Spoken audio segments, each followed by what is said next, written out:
Mic check 1 2 3. Mic check 1 2 3.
Good afternoon. Welcome to today's Emergency Community Services Committee meeting. I'd like to call it to order for this May 1st, 2025. Reminder to all my colleagues that all electronic devices, and for those who are in the audience, are to be switched to a non-audible function during our committee meetings. We have quorum present. We have Councillor Jackson, we have Councillor Huang, Councillor Crutch, Councillor Clark, Vice Chair Clark in the room, and joining us virtually, we have Councillor Alex Wilson. First up is approval of the agenda. Elsie Versace, are there any changes to our agenda today? Chair Nan, there are no changes to today's agenda. Thank you. May I please have a mover and seconder to approve our agenda? Moved by Councillor Huang, seconded by Councillor Crutch. Thank you both. Any, just a show of hands. That carries. Thank you. Off to declarations of interest. Are there any at this point to declare? Seeing none, we'll move on to approval of our minutes of our previous meeting for March 20th. Can I get a mover and seconder to adopt the minutes from the March 20th meeting? Moved by Councillor Huang. Thank you very much. Seconded by Councillor Jackson. Any discussion on the minutes? Seeing none, show of hands, please, to adopt, approve. Thank you, and that carries. On to delegations. First is 6.1, Kevin Gonchi from the Mohawk Sports Park Council, respecting the Mohawk Sports Park Revitalization Project in person. And Mr. Gonchi is here today to provide committee with the delegation respecting the Mohawk Sports Revitalization Project. Kevin, welcome. As you make your way to the podium, you'll have 5 minutes in total for your delegation. At the 4-minute mark, you're going to hear a little ding as a 1-minute warning for yourself. And please do remain at the podium when you're completed your presentation, in case there's any questions. On these arrows here? Okay, thank you. Thank you and good afternoon. If the schedule allows, we would like to request an additional 5 minutes with your approval for today's presentation. Okay, it's moved by Councillor Jackson, seconded by his bestie right now, Councillor Cameron Crutch. Anybody opposed? No, I guess we need this is an electronic vote because it's a formal agenda change. So if you could, please, colleagues, indicate electronically.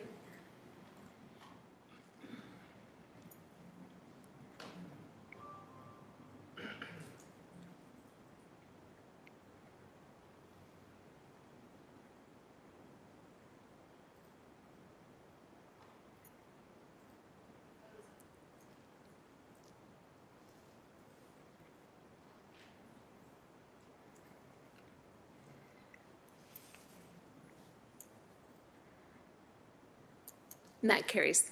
Okay, Delegate Gonchi, you have 10 minutes in total. Please proceed. Thank you. My name is Kevin Gonchi, Chairman of the Mohawk Sports Park Council. Today's presentation will provide an update on our feasibility study efforts towards a revitalized Mohawk Sports Park.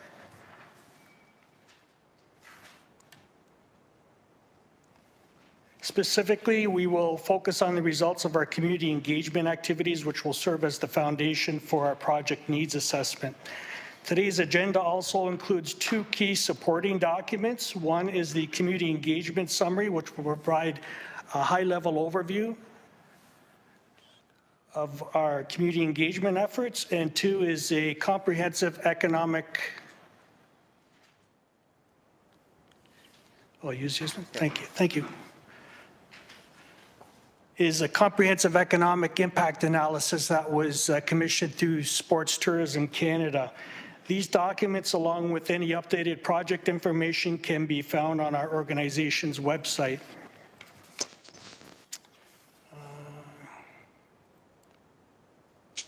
Sorry, none of those scrollers seem to be working. Sorry about that. We'll just pause the clock then. Okay.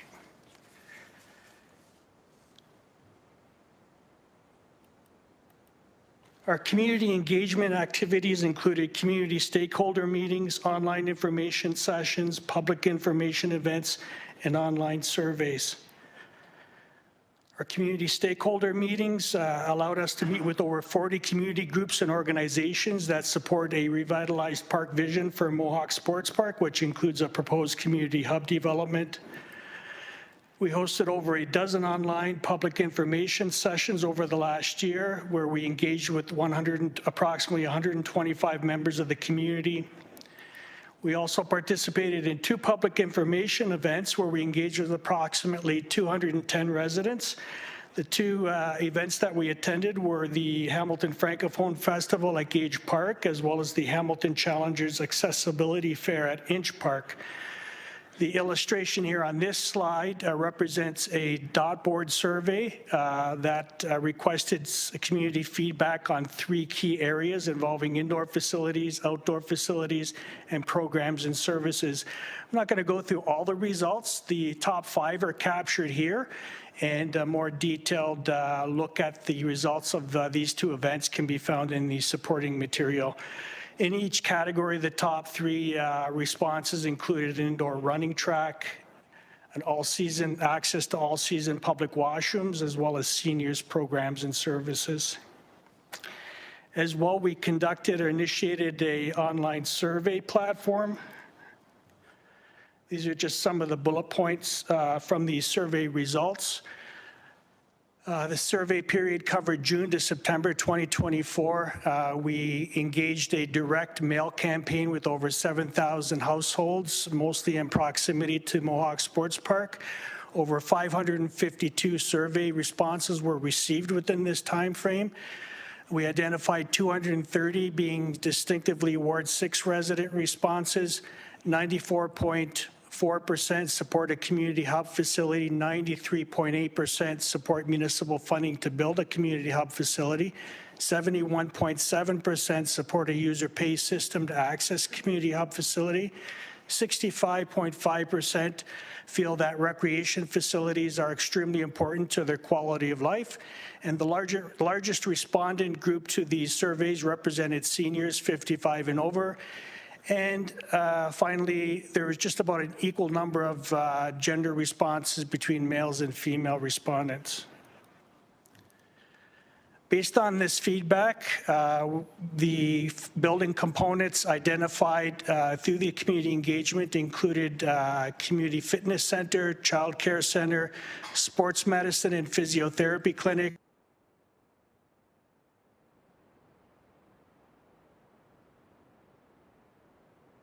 renewed clubhouse space, multi-purpose rooms, change rooms, a community kitchen, indoor running track, optional turf and multi-court sports area, as well as retractable batting and pitching cages.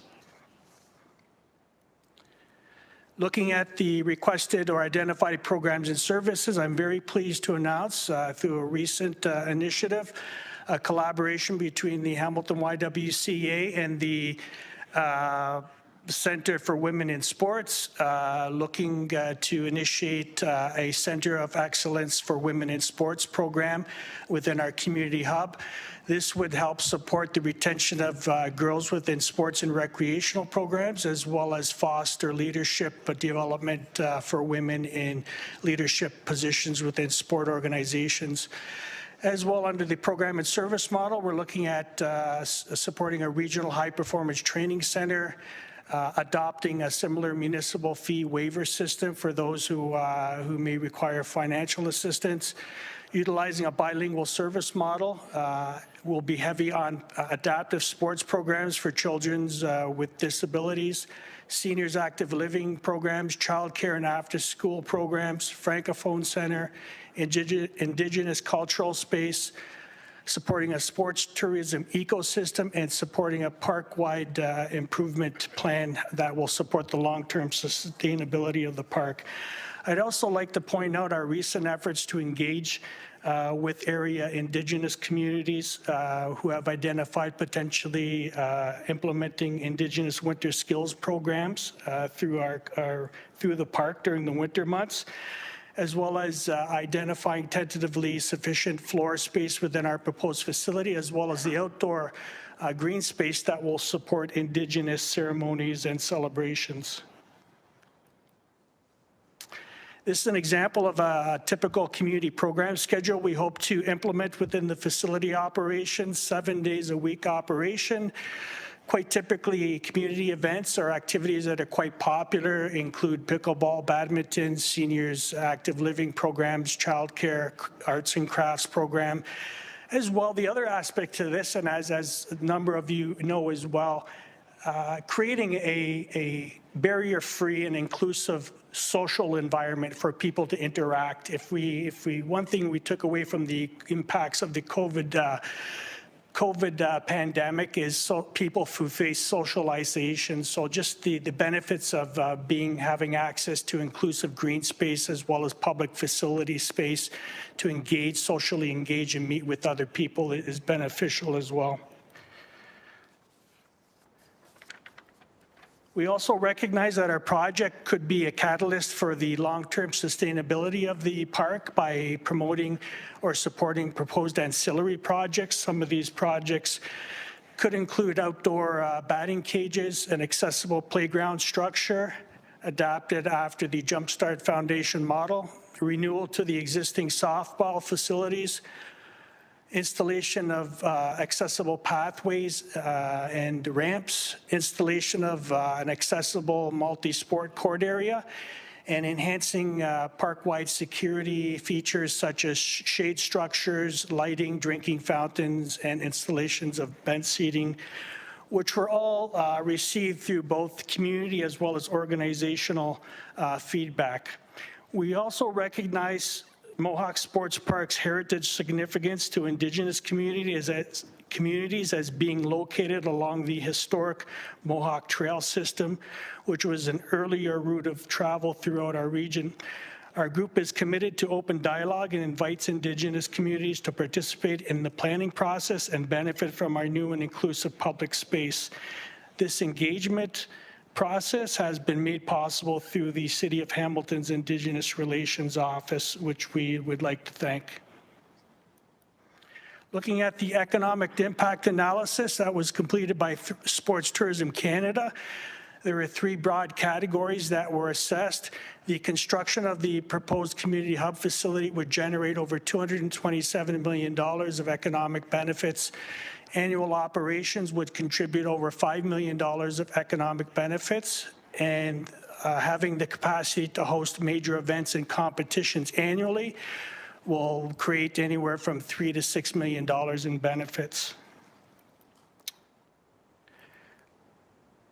Looking from an employment analysis assessment, there are three key areas that we looked at. The actual community hub operations will support 10 new full and part-time jobs for our community, create a number of community volunteer opportunities, as well as support up to 8 annually cooperative education placement opportunities. The YWCA's plan for a childcare center will have a capacity for up to 78 spaces, which may include 30 after-school program spaces, as well as support full and part-time positions for 10 new staff and cooperative education placement opportunities. The proposed sports medicine and physiotherapy clinic will have the capacity to serve over 8,600 clients annually, support 9 new jobs within our community, and again, cooperative education opportunities. As well, we've consulted several of the city's published reports and strategies, which seem to align well with our project. And in conclusion, we'd just like to point out that we recognize that the current Parks Master Plan is currently under a review. Ideally, we would have liked to have had that plan completed. However, we're sort of changing things around and submitting our feasibility study results to city staff to incorporate that into their consideration for the Parks Master Planning. Excuse me.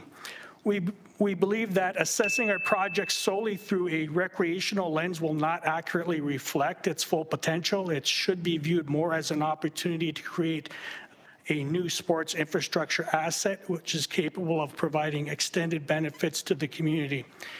We acknowledge the need to consider areas related to community growth while maintaining and supporting our existing park infrastructure, and we take into consideration our community's changing needs.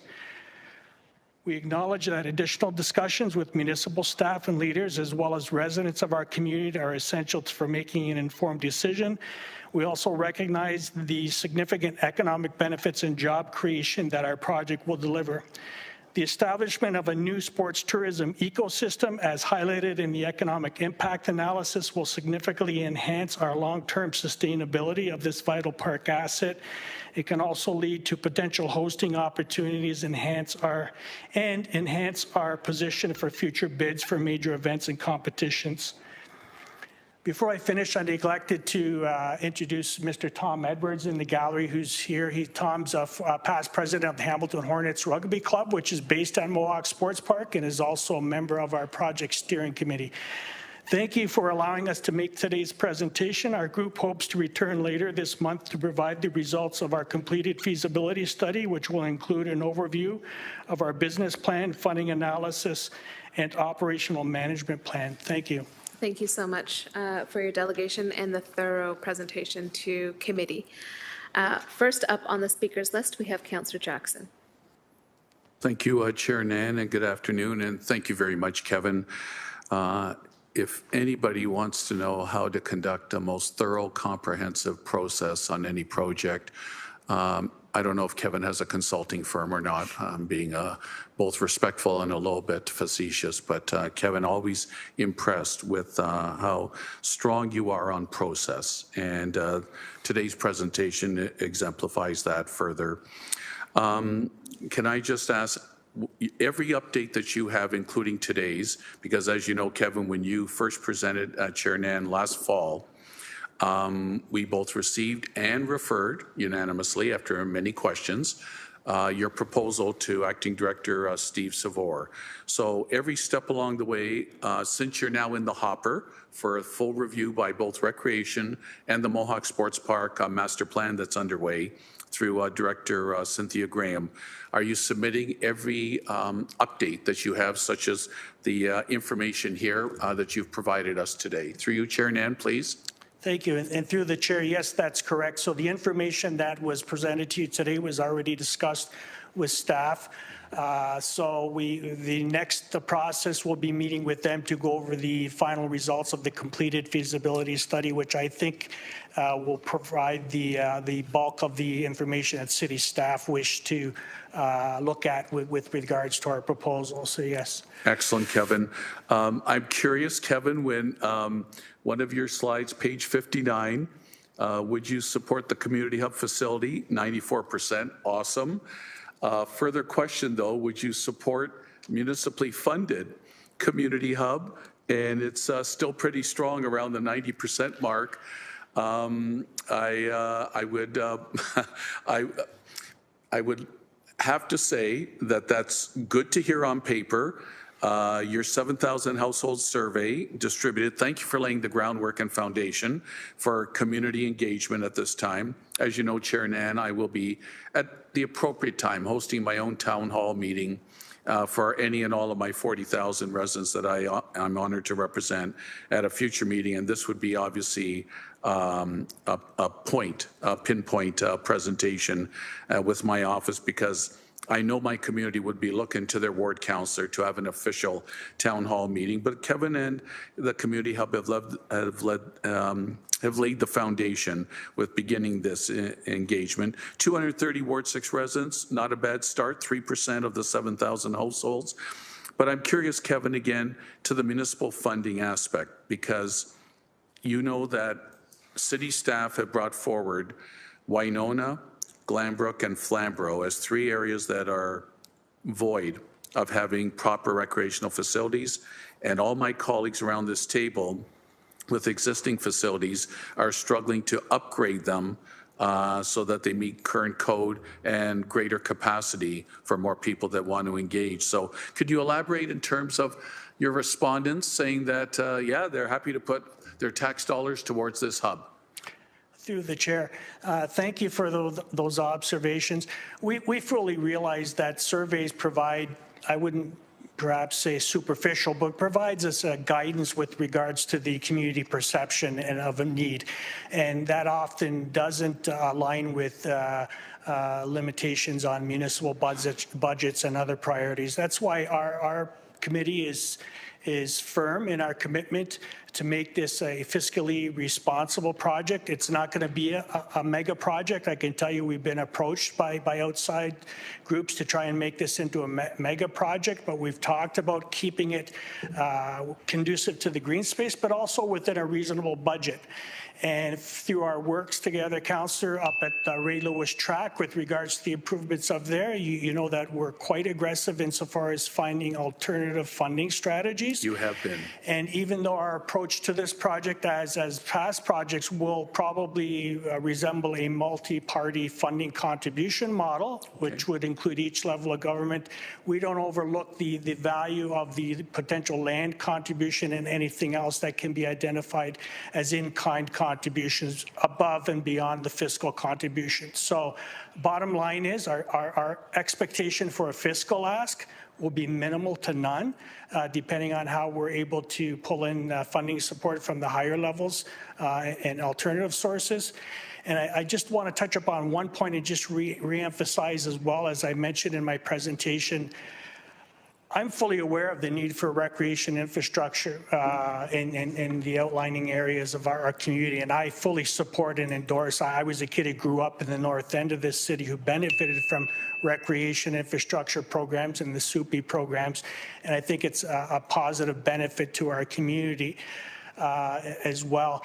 Our project, however, what we're proposing should be viewed, I think, on equal, if not greater relevance as sport infrastructure, as having the capacity of supporting events such as similar what you see at Tim Hortons Field or First Ontario Centre, but having the additional benefits of providing community recreation services and supports to the existing sports groups that are present up at the park. So it's not our intention to compete with any existing recreation facilities, but this is somewhat of a different model than just a standard recreation facility. It's sport infrastructure. So that's how we're viewing this project. Great answer, Kevin. And I'll wrap up, Chair Nan. Thank you for your indulgence. I just want to say that I hope my colleagues can continue to see why I'm both proud and giddy of this concept, the great work Kevin and the volunteer group and over 40 stakeholders that he's engaged, which is just incredible and awesome.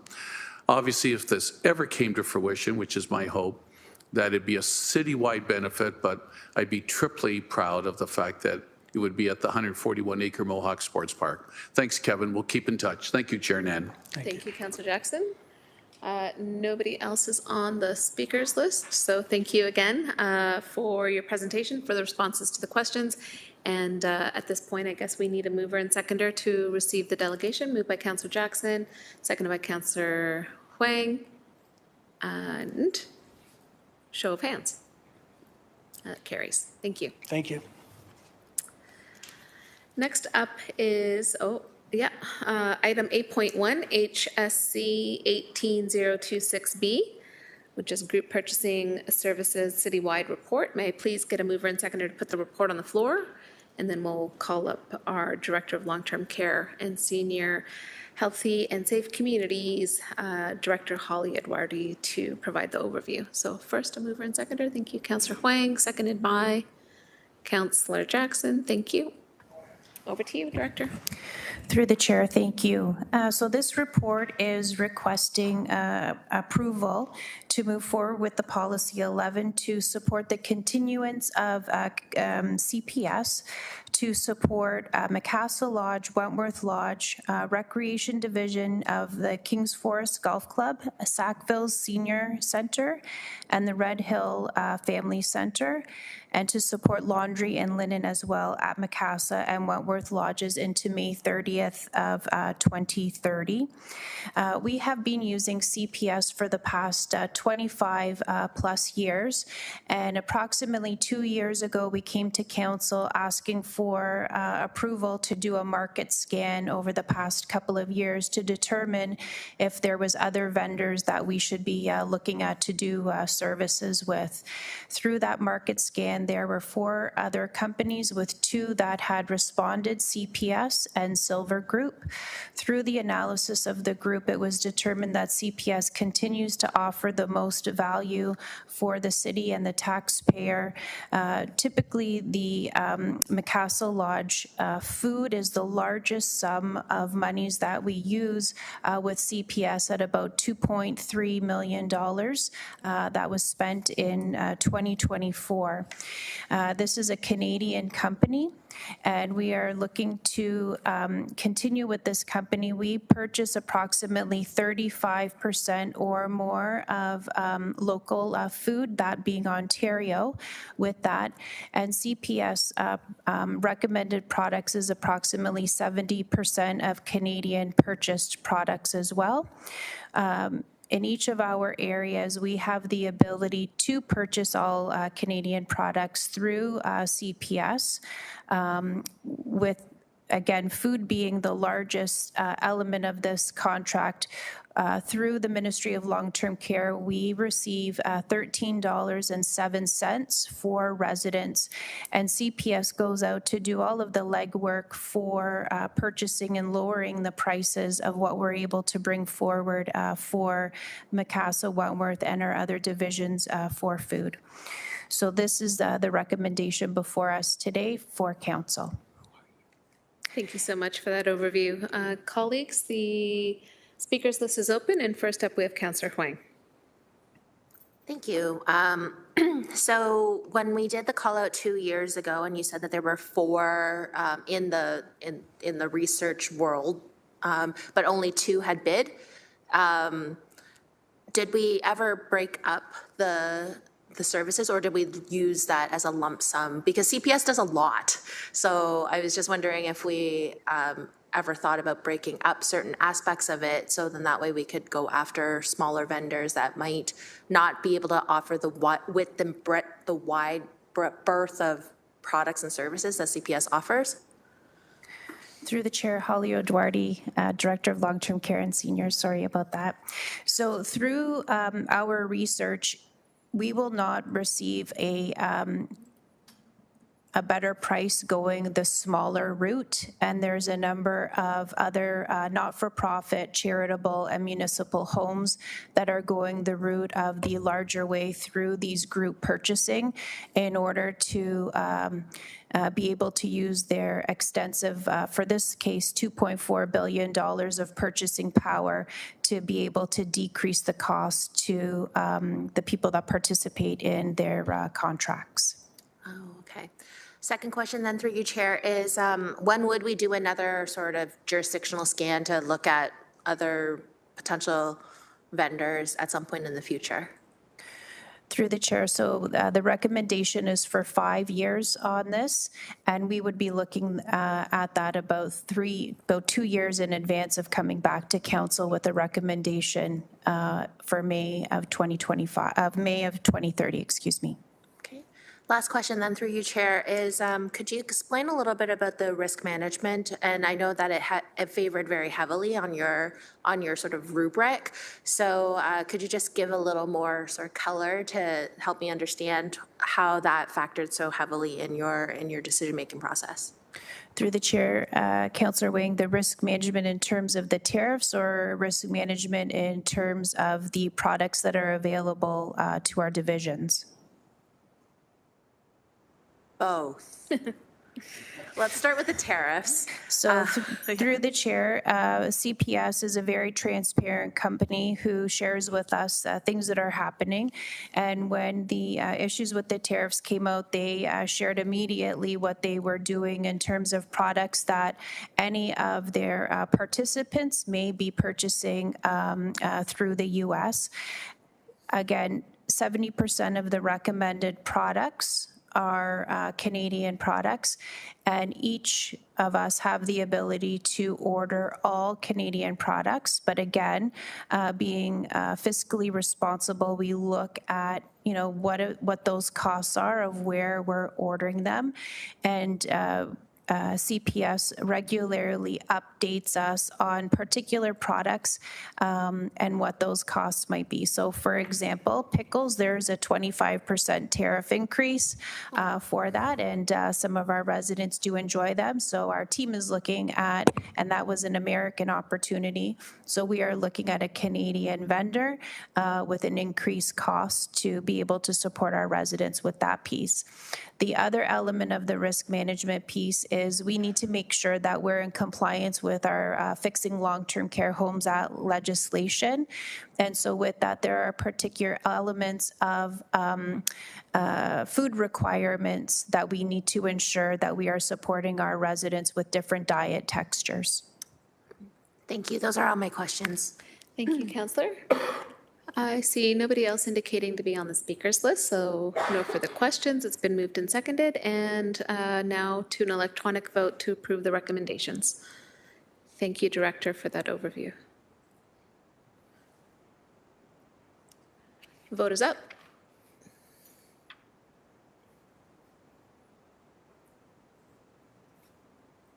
That carries, thank you.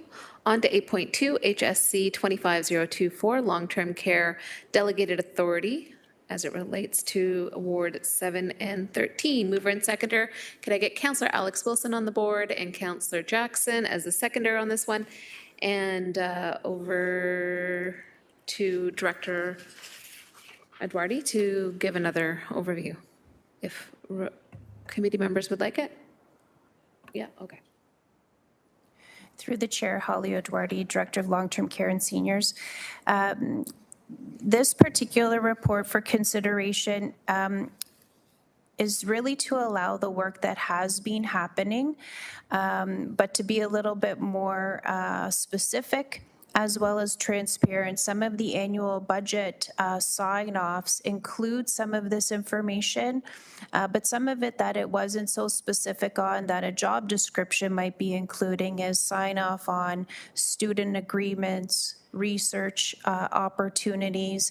And so this particular report for consideration shares the elements of what the GM would be able to sign off on and what the Director of Long-Term Care and Seniors would be able to move forward on. So again, just for transparency, what the roles will be doing. There is the financial element that is attached to it that hasn't changed, $250,000 for the GM, $75,000 for the director. And this report is coming before you really as a housekeeping item to be able to see before you today. Appreciate that. Councillor Jackson has indicated over here, so straight. Thanks, Chair Nan. Thank you, Senior Administrator Odiardi. So just to be crystal clear, item 1, our General Manager, Mater, give her the authority up to 250 grand to be able to spend anything that's within budget without having to come back here. And number 2 is for you, as Senior Administrator, to be able to spend up to 75,000 so that you can fast track and more efficiently move purchases along. Through you, Chair Nan, is my interpretation correct, or am I missing something? Through the chair to Councillor Jackson, that information is correct, and this has been happening, Councillor Jackson. It's adding the specificity around some of the other elements that were not so clear in terms of sign-offs for professional services, medical director contracts, student practicums, temporary agencies.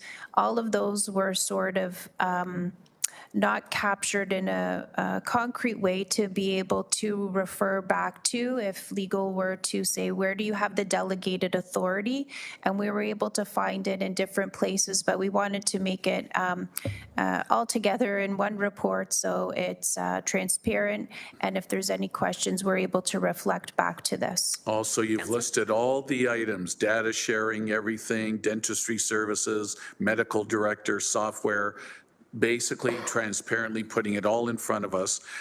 That's great. And Chair Nan, I've always been hesitant over the years in terms of delegated authority because ultimately I always want things to be accountable to the 16 of us that ultimately are accountable to the 570,000 residents. But I do make exceptions, and knowing the great tenure and resumes of General Manager Mader and Senior Administrator Odiardi, I'm fully supportive of this and thank them for bringing forward this in clear language before us. Thank you.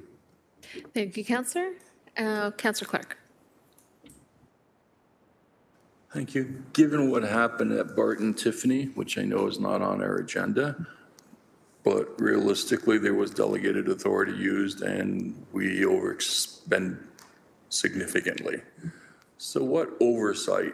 I get the oversight that there would be there for yourself, Holly, but what oversight to the GM? Who double checks on any decisions that are made through delegated authority? Or is there none? Through the chair, Grace Mader, General Manager, Healthy and Safe Communities, to Councillor Clark. It would be through finance, would be the oversight of it, ultimately, under the delegated authority. So now, help me understand on the delegated authority, how does that exactly work? You can just spend money wherever you want, up to $250,000 with no checks and balances, or does your expenditures under the delegated authority have to go up to finance to be reviewed before you sign off on them? Through the chair, yes, exactly that. And it's also within the budgeted amount that it's already been approved by council. Thank you. It's just important, Chair, that we make sure the public truly understands, because for those who are not informed about it, having a delegated authority up to $250,000 sounds like a big party, but it isn't that way. You can spend the money, but you still have to get approval to spend the money using your delegated authority. Doesn't come to council for that approval, and the machine keeps moving, correct? Through the chair, that's exactly right. Thank you. Thank you. That exhausts our speakers list, and thank you for the due diligence and the housekeeping here in terms of additional categories and clarity around role on delegated authority as it relates to our long-term care facilities. It's been moved and seconded, and before committee for approval, electronic vote, please.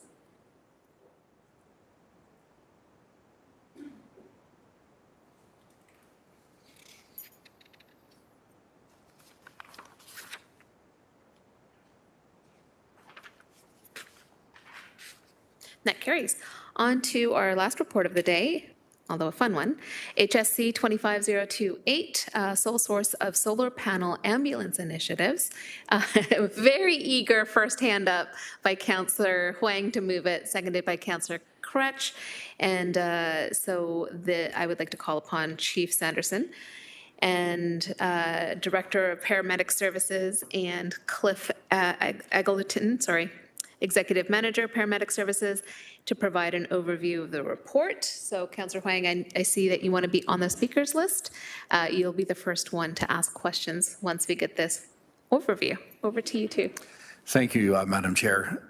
One thing I've learned over time is when you have a technical detail like this, and this is a very technical, innovative project, bring the person that actually developed the project and that's moving it forward and have them do the explanation on it, because they know far more about it than I do. So I brought Deputy Chief Eggleton with me to do the explanation on this project. Thank you. Thank you. I'm Cliff Eggleton, Deputy Chief of Hamilton Paramedic Service, and I am pleased to introduce this report, which seeks your approval for a sole source procurement of Ace Tech solar panels and vehicle intelligent modules for our ambulance fleet. Our ambulance fleet currently is facing some significant challenges, with 20 fewer indoor garage spaces than current operational ambulances, which is requiring ambulances to idle outdoors sometimes up to 24 hours to maintain their equipment and medication temperatures in the vehicle. This continuous idling increases our fuel consumption, requires frequent battery replacements, creates unnecessary vehicle downtime, and increases our maintenance schedules. The Ace Tech Solar solution represents a transformative approach to ambulance operations, allowing our vehicles to maintain our critical systems without idling or being connected to shoreline power. This initiative has been demonstrated in our pilot project where ambulance 2545, which is equipped with solar panels, maintained its full battery health during a 10-day period without access to any shore power while sitting at a collision center. This project also directly is connected to our other station post-build project, where we're now investigating some innovative garage rooftop designs that would allow natural light to penetrate and support the solar panels even when ambulances are parked indoors. This exciting potential would reduce the need for shoreline power connections inside garages as well, creating a sustainable power ecosystem for our entire fleet. The environmental benefits are quite substantial. Our projected annual CO emission savings of 154 kilograms of CO for our 57 ambulance fleet, our annual energy savings of 661 kilowatt hours directly support our city's climate action goals. The financial case is pretty compelling as well. Our initial investment of $240,000, which is fully funded through the Climate Change Reserve that was approved this year. Our annual cost savings are also showing approximately $247,000, meaning this program will pay for itself within the first year of operation. Over a typical 6-year service life of an ambulance, the projected cumulative savings will be approximately $1.5 million for each ambulance on the road. Hamilton is now joining a forward-thinking agencies which are pretty much across Europe, which became the first to implement solar panels on their ambulances and their rapid response vehicles, which are leading to significant operational improvements. This technology has proven successful in various weather conditions with consistent energy generation, even on cloudy winter days, which is demonstrated by the Irish case study, which I've included as Appendix B. Most importantly, this solution enhances our service resilience by ensuring ambulances can maintain critical systems even when parked off-grid. The comparative data between solar-equipped and non-solar equipped ambulances clearly demonstrates the operational advantages, with non-solar vehicles experiencing battery depletion within days, while our solar-equipped vehicles remain full functionality. This innovative solar initiative represents 3 wins for our service in Hamilton. It's environmentally sustainable through reduced emissions, it's financially sustainable through immediate and long-term cost savings, and operationally sustainable through our enhanced fleet resilience and reduced downtime. The program's ability to pay for itself within 1 year while delivering transformative operational benefits makes this a model of sustainable municipal innovation. I respectfully recommend that the committee approve the sole source procurement as outlined, and I'm here with my team and happy to answer any questions you may have. Thank you so much, Deputy Chief, for that overview. Sustainable municipal innovation, indeed. First up is Councillor Huang. I love this so much. I have some experience with solar panels. So solar on top of vehicles is not a new concept. So why did you choose Furno? I know that it is Canadian, but like there has to be other organizations that can put solar panels on top of flat roofs like a ambulance. Through the chair. So Ace Tech, which is a leader in emergency services and emergency service vehicles, has been working with the European, primarily the European ambulance services with this product and with this system. So Ireland was one of the ones that we looked at. You are correct, there is other systems out there that we could put a solar panel on top of an ambulance, but the vehicle intelligence module that comes with this system is kind of like the brains of the whole system. Besides it providing energy to the batteries, it's also providing information on the ambulance and its emergency response. It also has the ability to text our operational superintendents if it perceives any problems with the panels or with any of the operational systems in the ambulance specifically. It also will report to us if the solar panels are not functioning at the required thing or the required levels, or if the vehicle is not plugged into shore power, which is also required. So there's a lot of different pieces that the vehicle intelligence module provides that we can't get from another solar panel manufacturer. Does not have that capability. Okay. Second question then through you is, so does the system link into some sort of reserve battery, or is the expectation that these solar panels will be 100% uptime in order to enable all of the systems to continuously work while in an idle state? Just because like sometimes your ambulances might be inside and they might be able to plug into shore, and then is there an opportunity for these systems to provide backup in any way, shape, or form? So think of it like a redundancy sort of system. Through the chair. So currently, this technology and the solar panels will top up the batteries if the batteries are showing any, level of depletion. Ambulances are consistently always on, even when the vehicle is off. So there isn't a lot of overcharged batteries, I guess maybe might be the question. That doesn't necessarily happen in an ambulance because the ambulance's systems are always on when the vehicle is off.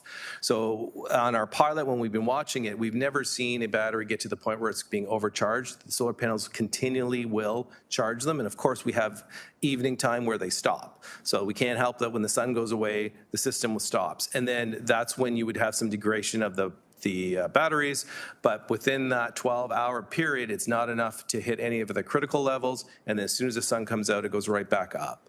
But there is a potential when we were talking with the vendor if the future, exactly what you're saying, having backup battery systems that, and if there is overflow of the energy, it would go into a backup battery. That currently is not part of this project because what we've seen is there's been some increased energy requirements after we inputted our new radio systems in our ambulances. So that was new last year.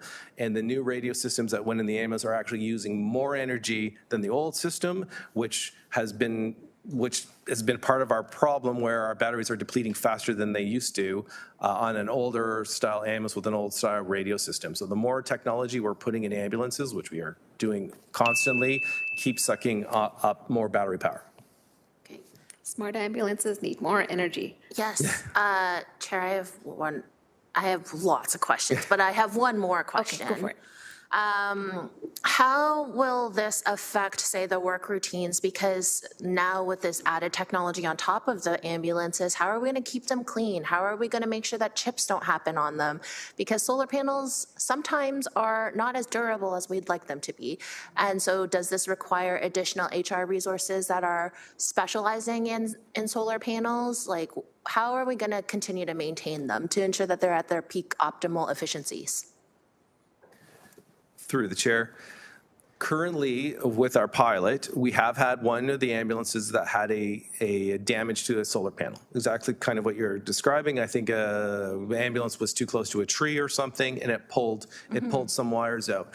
The vehicle intelligence module, though, alerted us right away that there was a problem with that solar panel, which got texted to our fleet supervisor that there was a problem.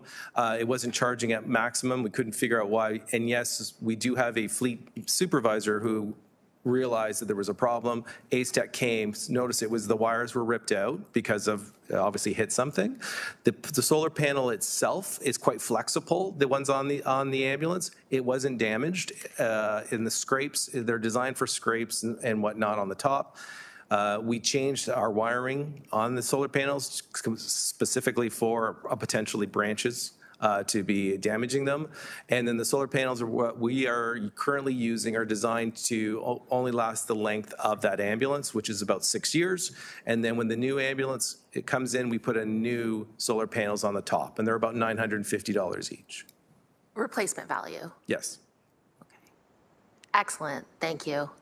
Those are the things like when I think about is that you're putting them on moving vehicles, things that shift, move, birds hit them, tree branches, rocks, but then also if you're driving through crazy terrain and the whole ambulance shifts, you're cracking all the cells and such, so I'd be worried about that stuff. So that's cool. I am so excited about this. Congratulations, this is awesome, thank you.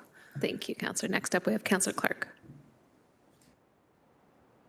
Thank you. Can I ask, you mentioned a pilot a couple of times. Did you pilot the ACE-Tech solar panel? Is that what you're referencing? Through the chair, yes, we piloted the Ace Tech solar system on 3 ambulances.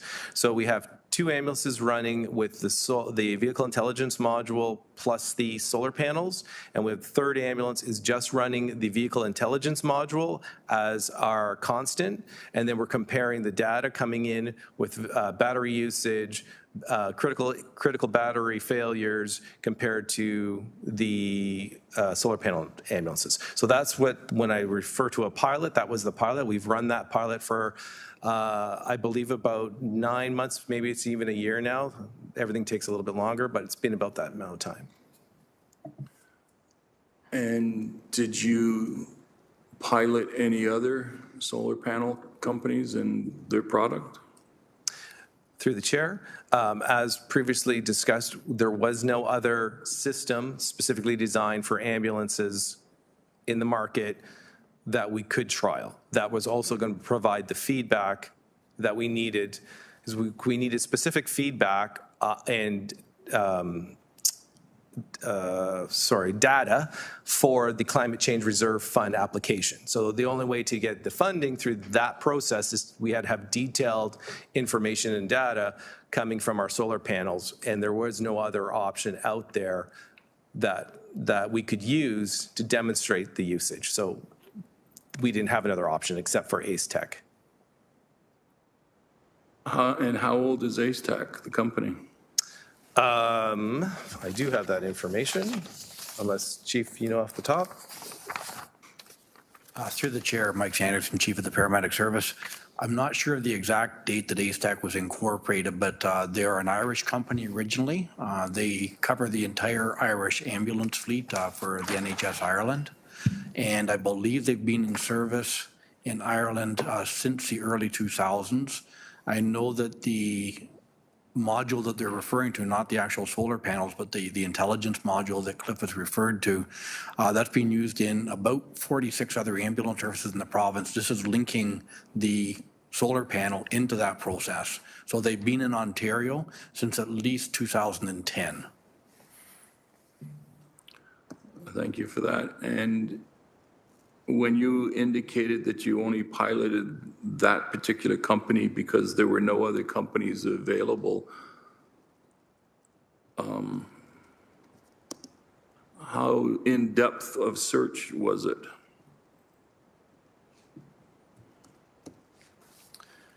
Through the chair, Cliff may be able to provide a bit more information in terms of the search that he provided, but I can tell you from discussions with my peers across the Paramedic Chiefs of Canada and through the Ontario Association of Paramedic Chiefs, no other company is providing that equipment to ambulance services in Canada that we're aware of. Seems to be a lot of them on the internet. I don't doubt that the pilot was successful. I have challenges with us selecting a company, piloting a company, and then using that company. We don't know what the costs are with the other companies that are building solar panel technology for ambulances and fire trucks, I might add.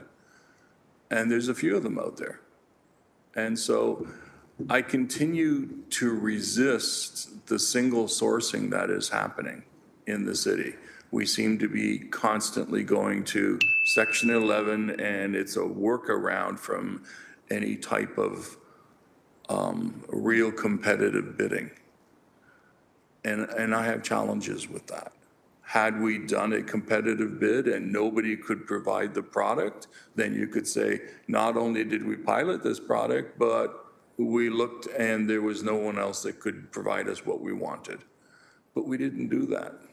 We heard about this company, we looked into this company, we did the pilot with this company, and now we're coming in for a sole source. I still have challenges with that. Thank you.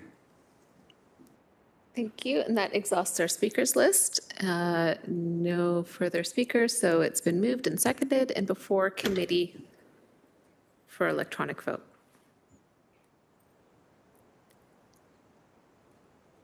Thank you for the overview and the responses to all the questions. And survey says it carries 5-1. Thank you. Any notices of motion colleagues? Seeing none, then we're at adjournment, being that there's no further business. So we are officially adjourned. Enjoy your Thursday afternoons, everyone.